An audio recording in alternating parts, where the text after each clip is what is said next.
Hi అండి, నేను మీ Shilpa Vinay. Welcome to Vinsy kitchen. ఈరోజు మనం జంతికలు మరింత రుచిగా ఎక్స్ట్రా క్రిస్పీనెస్తో ఎలా తయారు చేసుకోవాలో చూద్దాము. ఒకసారి ఈ పద్ధతిలో చేసి చూడండి. రెగ్యులర్గా మనం చేసుకునే జంతికల కంటే కూడా చాలా రుచిగా, చాలా క్రిస్పీగా, చాలా చాలా బాగుంటాయి. చూడండి ఎంత క్రిస్పీగా ఉన్నాయో, చాలా గుల్లగా కూడా వస్తాయి చూడండి. మరి ఇంకెందుకు ఆలస్యం, ఈ క్రిస్పీ జంతికలు ఎలా తయారు చేసుకోవాలో చూసేద్దాం రండి.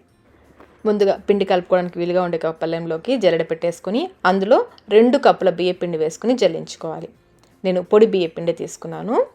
బియ్యపిండి జల్లించుకున్న తర్వాత మనం బియ్యపిండి ఏ కప్పుతో తీసుకున్నామో అదే కప్పుతో 1/2 కప్పు శనగపిండి కూడా వేసుకుని జల్లించుకోవాలి. చివరిలో ఇలా రవ్వ ఏమైనా మిగిలితే పక్కన పెట్టేసుకోండి.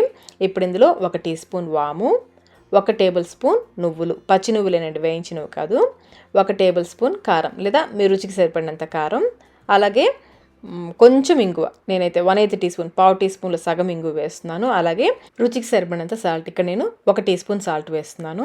ఇప్పుడు ఇందులో 2 టేబుల్ స్పూన్ల వెన్న వేసుకోవాలి. నేను 1 టేబుల్ స్పూన్ వేసానండి, రెండోది వేసినప్పుడు వీడియో క్లిప్పింగ్ మిస్ అయింది. 2 టేబుల్ స్పూన్ల వెన్న, మీరు వెన్నకి బదులుగా 2 టేబుల్ స్పూన్లు లేదా 3 టేబుల్ స్పూన్లు వేడి నూనె అయినా వేసుకోవచ్చు.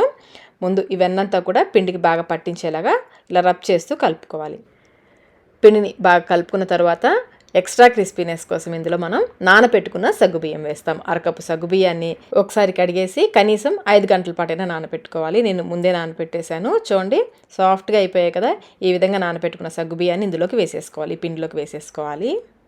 1/2 కప్పు సగ్గుబియ్యానికి 1 కప్పు నీళ్లు పోసేసి నానపెట్టుకుని ఆ సగ్గుబియ్యం ఇందులో వేసేసుకోవాలి. ముందు నీళ్లు పోయకుండా కలుపుకోండి. ఇలా కలుపుకున్న తర్వాత ఒకసారి టేస్ట్ చెక్ చేసుకుని మీకు సాల్ట్ కానీ కారం కానీ తగ్గితే వేసి కలుపుకోవచ్చు. కొంచెం నీళ్ళు పోసుకుంటూ పిండిని మరీ గట్టిగా కాకుండా మరీ సాఫ్ట్గా కాకుండా కలుపుకోవాలి. కన్సిస్టెన్సీ చూడండి, ఈ విధంగా ఉండాలి. మురుకులు కొట్టడానికి సరిపడా పిండిని తీసుకుని ప్రతిసారి మురుకులు గొట్టంలో పెట్టే ప్రతిసారి పిండిని 1 నిమిషం పాటు బాగా కలుపుకొని అప్పుడు మురుకులు గొట్టంలో పెట్టుకుంటే బాగా క్రిస్పీగా వస్తాయి. మురుకులు గొట్టంలో ఇలాంటి పెద్ద రంధ్రాలు ఉన్న ప్లేట్ పెట్టుకోవాలి. మనం సగ్గుబియ్యం వేసాం కదా, అవి దిగడానికి వీలుగా ఉండేలాగా కొంచెం పెద్ద రంధ్రాలు ఉన్నది పెట్టేసుకుని క్లోజ్ చేసేసి ఒక ప్లేట్ తీసుకుని ఇందులో కొంచెం నూనెతో ముందు గ్రీస్ చేసుకోవాలి. తర్వాత చూడండి ఈ విధంగా పొడవుగా తీసేసుకుని చిన్న జంతికల్లాగా వేసుకోవాలి. ఇలా చుట్టేసుకుని చిన్న జంతికల్లాగా చేసుకోవాలి. మీరు కావాలంటే పెద్ద జంతికలైనా వేసేసుకోవచ్చు. ఇలా అయితే స్నాక్ బాక్స్లో పిల్లలకి పెట్టడానికి ఈజీగా ఉంటుంది కదా. ఒక వాయికి సరిపడా చేసేసుకుని ఇప్పుడు వీటిని కాల్చుకుందాము. డీప్ ఫ్రైకి సరిపడా నూనెని పెట్టేసి మీడియం ఫ్లేమ్లో నూనెని బాగా కాగనివ్వాలి. నూనె కాగిన తర్వాత నూనెకి సరిపడా వేసేసుకుని వేసిన వెంటనే కదపొద్దు. పైన వచ్చే నురగలు కొంచెం తగ్గిన తర్వాత నిదానంగా రెండో వైపు తిప్పుకోవాలి. మీడియం ఫ్లేమ్లోనే వీటిని కాల్చుకోవాలి.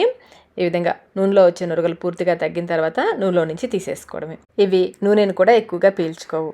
నూనెలో సగ్గుబియ్యం వేగి చక్కగా పువ్వుల్లా పొంగుతాయి చూడండి. నేను చక్కగా ఉన్నాయి కదా జంతికలు. ఇదే విధంగా మిగిలినవన్నీ చేసుకోవాలి. అంతేనండి, కరకరలాడే సగ్గుబియ్యం జంతికలు రెడీ అయిపోయాయి. సగ్గుబియ్యం వేసాం కదా, దానివల్ల జంతికలకి మంచి రుచి వస్తుంది, చాలా క్రిస్పీగా కూడా ఉంటాయి.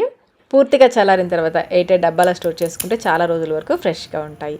మరి ఇంకెందుకు ఆలస్యం, మీరు ట్రై చేసి మీకు టేస్ట్ ఎలా అనిపించిందో మాకు కమెంట్ రూపంలో తెలియచేయండి. వీడియో నచ్చినట్లయితే లైక్ చేయండి, మీ ఫ్రెండ్స్కి ఫ్యామిలీ మెంబర్స్కి షేర్ చేయండి. Thank you.